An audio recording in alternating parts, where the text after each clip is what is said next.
My main camera is the DJI Osmo Pocket 3, so when the Osmo 360 came out, I was excited. Finally, a 360 camera that would match my main footage better than my Insta360 X5. But when I started using it, I was honestly surprised by how different the footage looked side by side. I wasn't expecting them to match perfectly, after all, the lenses and sensors are completely different, but the gap was way bigger than I'd hoped.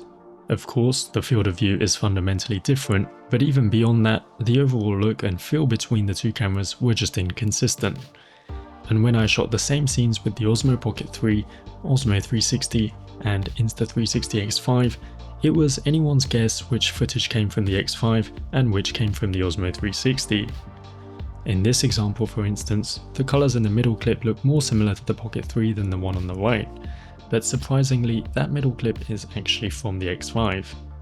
Since I want to start mixing 360 shots with my Pocket 3 footage, I wanted to confirm the Osmo 360 is actually closer to the Pocket 3 in colour than the X5, and find out what settings and quick adjustments in post could help bring footage closer together, without turning it into a full-time colour grading job. After a bit of trial and error, I managed to get the difference down from this to this, and I'm pretty happy with the level of visual consistency I can get now. So let's rewind and walk through that journey step by step. First, I wanted to see just how different these cameras really are when it comes to colour. So I grabbed a cheap colour chart that uses the same colour reference as the Calibrite Colour Checker Classic. Then I filmed the chart under the same light with all three cameras, first the Osmo Pocket 3, and then the Osmo 360 and Insta360 X5. I locked the white balance to the same Kelvin value across all of them to keep that variable consistent. However, I left the exposure on auto because I wanted to simulate real world use where I wouldn't be fine tuning for every shot. After that, I brought all the footage into DaVinci Resolve and sampled each color patch, taking the average RGB value over a range of pixels to minimize the impact of noise. All these values for each camera were logged in a spreadsheet for analysis. With that data, I had AI write a script that calculates the delta E values for each color patch. You can think of delta E as a single number that quantifies how far apart two colors look to our eyes. A lower score means they're almost identical, while a higher one means they're clearly different. And here are the results. This heat map visualizes the delta E for every color patch, with redder areas meaning greater color differences and bluer areas showing closer matches. As you can see, it doesn't paint a great picture for either 360 camera when it comes to matching the Pocket 3 without any adjustments. Both the Osmo 360 and X5 show large delta E values across the board. The biggest mismatches appear in the yellow, green and light skin patches, with delta E values exceeding 10 on both cameras. While the Osmo 360 was closer in colour overall, there are still several patches where it actually deviates from the Pocket 3 more than the X5. That might explain why some colours looked closer on the X5 than on the Osmo 360 in the example I showed earlier. And interestingly, the Osmo 360 and the Insta360 X5 turn out to be a much closer match to each other than either of them are to the Pocket 3. But what happens if we switch to D-Log-M, which is actually the colour profile I normally shoot with? But before we dive into the D-Log-M colour chart results, we need to talk about something perhaps even more important than colour, and that's how the overall look changes when switching from normal to D-Log-M on the Osmo 360. Take a look at this scene shot in normal mode on the Osmo 360. See how processed it looks. The sharpness and contrast are cranked up, creating these very detailed clouds. Now look at the Osmo Pocket 3. Even in normal mode, the image is softer and what many people would describe as more cinematic. But watch what happens when I switch the Osmo 360 to D-Log-M. Instantly, the footage becomes more natural and visually in line with the Pocket 3.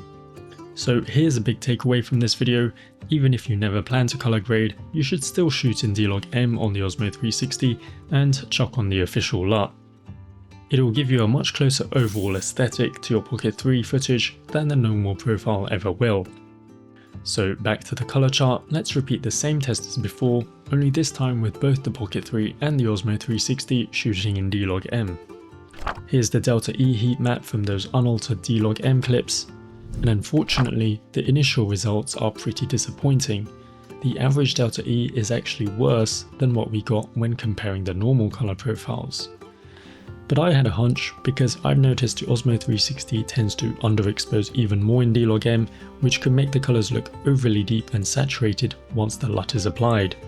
Without really thinking about it, I'd already been compensating for that in the past, either by slightly raising the exposure or by reducing the LUT intensity, simply because it just looks more natural to me. So what happens if we try and match the exposure on the middle grey patch again in our test? Well, as you can see, it makes a big difference. The heat map cools down dramatically and we're getting much lower delta E values across the board. Now keep in mind that since D-Log M is a flat profile, the colours are naturally more perceptually similar, so lower delta E values are to be expected. But even after applying the LUT and recomparing the delta E values to the previous results, we're still seeing a clear improvement in overall consistency. At this point, only the yellow patch has an extreme delta E value of over 10. Now all of that was quite a lot to digest, so let's break down the key takeaways from this video. First, shoot in D-Log M whether or not you plan to manually grade. It gives you a less processed image that not only visually aligns much better with the Pocket 3, but also provides a better color match overall. Second, adjust your exposure. The Osmo 360 exposes for the entire environment, so its exposure logic is very different. So you'll almost always need to tweak exposure for your final framing, either while shooting or later in post like I've been doing. And finally, lock your white balance. I didn't really touch on it in this video, but it's essential to set the same Kelvin value on both cameras. I've seen auto white balance produce wildly different color temperatures between the two, even when filming in the exact same spot. Now even after doing all these things, you'll still see differences, but the footage isn't as wildly mismatched as before, and the visual consistency is pretty good for a consumer grade Pocket and 360 camera. And since the Osmo 360 camera records in 10-bit, you have some extra flexibility to bring them even closer if you're willing to make further tweaks. So to wrap this video up, let's put all of these findings into action and look at some real examples of what you can expect. For each scene, I'll show side-by-side clips of the D-Log M footage with just the LUT applied, and also side-by-sides after also adjusting the exposure.